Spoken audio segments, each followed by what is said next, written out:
একটা হুরের নাম বলছি হাদিস থেকে, সহিহ মুসলিমের বর্ণনা। যুবকরা খুব খুশি, মুরব্বীরা মাথা নিচু করে আছে। আচ্ছা, মুরব্বীরাও শোনেন, সবাই পাবে। আর আপনারা যারা মুরব্বী আব্বা জানরা আছেন, আপনার মুরব্বী হয়ে জান্নাতে যাবেন না। আপনি যখন জান্নাতে যাবেন, তাগড়া যুবক করে আল্লাহ আপনাকে জান্নাতে পাঠিয়ে দিবে। সুবহানাল্লাহ পড়েন। তার নাম হচ্ছে আয়না। নাম কি? আরো জোরে। এত সুন্দরী হবে সে, তার হাদিস থেকে বলছি, মুসলিমের বর্ণনা, সহিহ মুসলিমের বর্ণনা। তার ডান পাশে থাকবে ৭০,০০০ হুর দাসী, তার বাম পাশে থাকবে ৭০,০০০ হুর দাসী, তার সামনে বডিগার্ড হিসেবে থাকবে ১,৪০,০০০ হুর দাসী। এত আস্তে সুবহানাল্লাহ পড়লেন।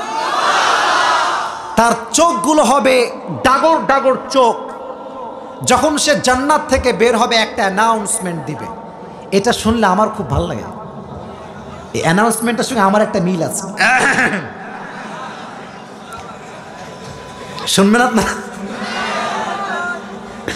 শুনবেন আপনারা? আয়না বলবে, আইনাল আমিরুনা বিল মারুফি ওয়ান নাহুনা আনিল মুনকার ইন্নী লিকুল্লি লিমান আমারা বিল মারুফি ওয়া নাহা আনিল মুনকার। সেই যুবকগুলো কোথায় যারা মানুষকে ভালো পথে আহ্বান করত? আমি তো পরে আবার এটা নিয়ে মারামারি করেন না আপনার এলাকার ভিতরে। ধরো মিয়া, আমি মজা করে বলতেছি আর কি।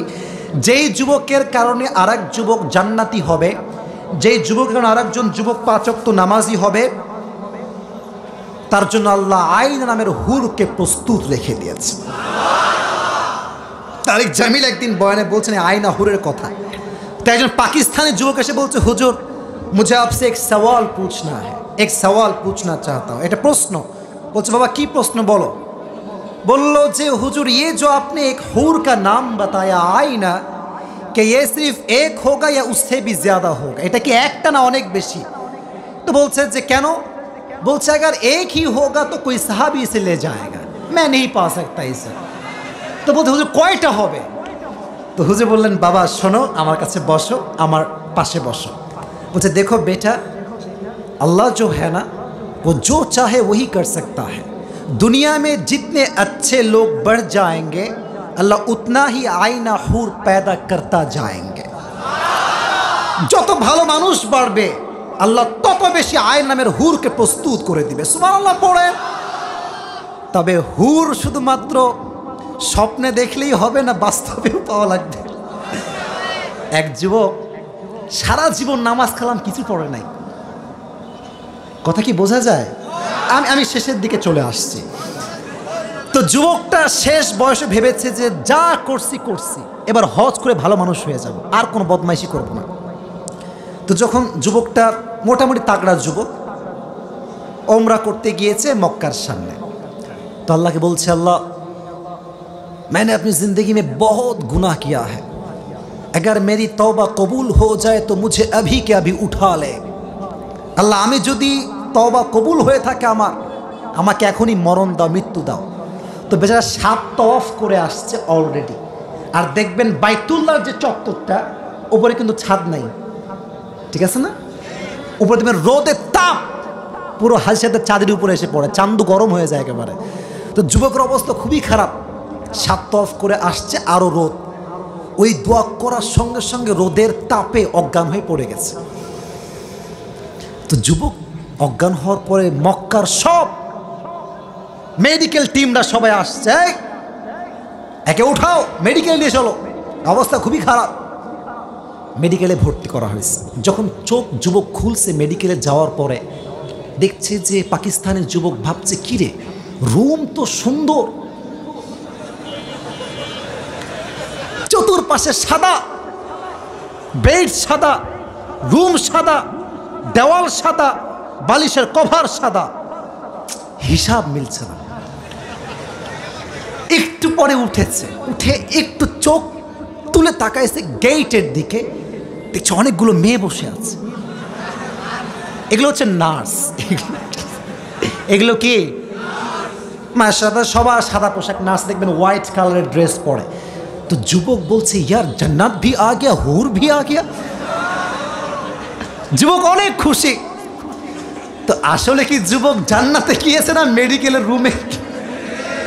তো যুবক ভাইয়েরা, জান্নাত পেতে চাইলে শুধু ওয়াজ শুনলে হবে না, ফজরের নামাজটা জামাতের সঙ্গে আদায় করতে হবে, ঠিক না বলো?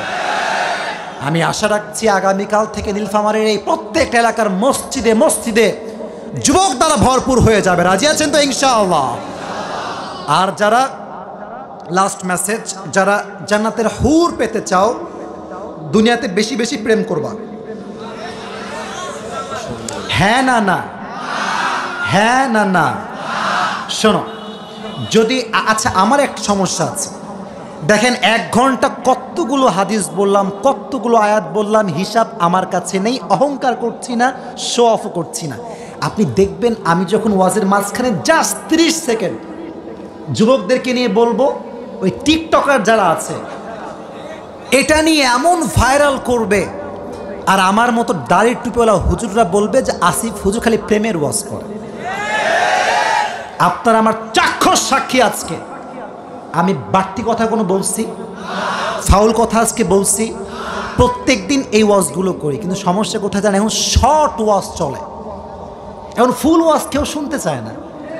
আপনি ফুল ওয়াজ আপলোড দিবেন, দেখবেন 10,000 ভিউ, 20,000 ভিউ। টিকটকাররা ছাড়বে, দেখবেন 10 মিলিয়ন ভিউ। তাহলে কি হয় জানেন? মানুষের নেগেটিভিটি কই থেকে আসছে? ওই 30 সেকেন্ডের ওয়াজ শুনে, 1 ঘন্টার ওয়াজ শুনে না। আরে যে 30 সেকেন্ডের মতো ওয়াজ শুনে মন্তব্য করে, তার মতো মূর্খ আল্লাহর জমিন আর কেউ হতে পারে না। ফুল ওয়াজ শুনবেন আপনি, আগে ফুল ওয়াজ শুনবেন। আজহারী যখন প্রথমে আলোচিত হয়, তার প্রথম কথাই ভাইরাল হয়েছিল গার্লফ্রেন্ড বয়ফ্রেন্ড। এখনো মনে আছে আমার নিজের মনে আছে। কিন্তু সে কি শুধু প্রেম প্রীতির ওয়াজ করছে? আমার মনে হয় আজহারীর মতো সাজানো গোছানো আলোচনা করার মতো মানুষ বাংলাদেশে বড্ড অভাব আছে, বড্ড অভাব আছে। অতএব হিংসা দিয়ে নয়, ভালোবাসা দিয়ে বিশ্বটা জয় করতে হবে, ঠিক না বলো? আল্লাহ আমাদেরকে বোঝার তৌফিক দান করুক, সকলেই পড়া আমিন। আল্লাহ সবাইকে জান্নাতের হুর পাওয়ার তৌফিক দান করুক। এই যারা আমিন কয় না, কেউ পাবে না। মুরব্বীরাও জোরে সোরে পড়া আমিন। তাহলে জান্নাতে যাওয়ার আমল আমরা সবাই করবো তো ইনশাআল্লাহ। 5 ওয়াক্ত নামাজ সবাই পড়বো তো ইনশাআল্লাহ। আর প্রেম প্রীতি বেশি বেশি করবো নাকি? আজ থেকে ব্রেকআপ, বলো বলো বলো বলো বলো বলো, আজ থেকে কি হবে? ইয়া তো শাদি কর লো, ইয়া মুঝসে দূর হো যাও। বিয়ে করলে আমি আছি, না করলে আমার 14 গোষ্ঠী কাউকে তুমি হারিকেন দিয়েও খুঁজে পাবা না। অ্যাটিটিউড রাখবা। রাজি আছো তো ইনশাআল্লাহ?